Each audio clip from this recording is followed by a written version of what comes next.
ಓ ಪುಟ್ಟ, ಇವತ್ತು ಸಂಡೇ ಅಲ್ವಾ, ಸಂಡೇ ಸ್ಪೆಷಲ್ ಏನಾದರೂ ಮಾಡಬೇಕು ಅಂತ ಯೋಚನೆ ಮಾಡ್ತಿದ್ದಾಗ ಹೊರಗಡೆ ತುಂಬ ಬಿಸಿಲಿತ್ತಲ್ವಾ, ಹಾಗಾಗಿ ಜುಣ್ಕ ಮಾಡೋಣ ಅಂತ. ಹೆಸರುಬೇಳೆ ಜುಣ್ಕ ಒಳ್ಳೆ ಟೇಸ್ಟ್ ಇರುತ್ತೆ, ತಂಪು ಆಗುತ್ತೆ, ಮೈಗೆ ಒಳ್ಳೆಯದು.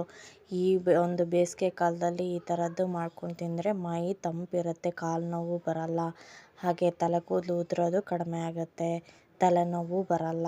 ಈ ಥರದ್ದು ಮೂಂಗ್ ದಾಲ್ ಅಂದರೆ ಹೆಸರುಬೇಳೆ ಐಟಮಲ್ಲಿ ರುಚಿಯಾಗಿರುವಂತಹ ಅನ್ನದ ಜೊತೆಗೆ, ಚಪಾತಿ ಜೊತೆಗೆ, ರೊಟ್ಟಿ ಜೊತೆಗೆ ಮಾಡ್ಕೊಂಡು ತಿಂದರೆ ಸೂಪರಾಗಿರುತ್ತೆ. ಮಕ್ಕಳಿಗಂತೂ ತುಂಬಾ ಇಷ್ಟ ಆಗುತ್ತೆ. ರೊಟ್ಟಿ ಜೊತೆಗೆ ಎಕ್ಸ್ಪೆಷಲಿ ಸೂಪರ್, ಒಳ್ಳೆ ಕಾಂಬಿನೇಷನ್ನು.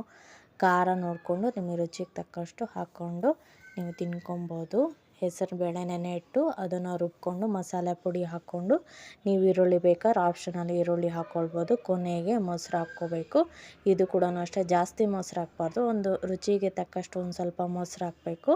ಹಾಕ್ಬಿಟ್ಟು ಸೊಪ್ಪನ್ನ, ಕೊತ್ತಂಬರಿ ಸೊಪ್ಪು ಅಥವಾ ಸಬ್ಬಕ್ಕಿ ಸೊಪ್ಪು ಯಾವ್ದಾರ ಹಾಕ್ಬಿಟ್ಟು ಚೆನ್ನಾಗಿ ಕೈ ಆಡಿಸ್ಬೇಕು. ಸೂಪರಾಗಿರುತ್ತೆ.